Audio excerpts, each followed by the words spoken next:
first of all, removing access to watching high-level soccer is not going to grow the game.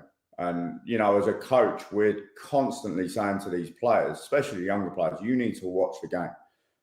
If it's something you truly want to do in college or pro, you need to be watching and seeing what the pros are doing. And there's so many little things we see on a match day that we're like, if you just watch the game, you would not do that. So to take that away is difficult, or to put, price tags and streaming policies on it is really, really difficult for us to understand, because it's something that we want to grow. And a point you made earlier, if we swing it back to we were talking about cost and barriers at the beginning.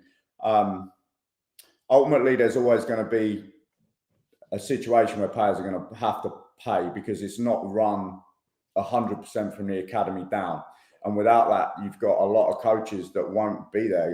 It's a taxing job. The travel, the time you spend, the preparation, meetings with players, parents, other coaches, staff. It is a full-time job.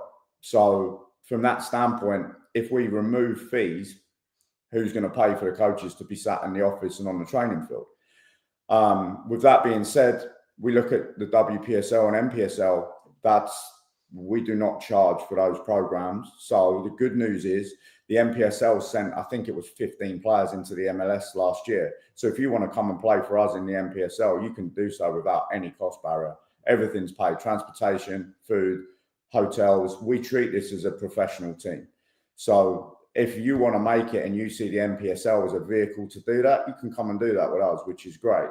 Same on the WPSL. So there are players that obviously the youth soccer system over here misses.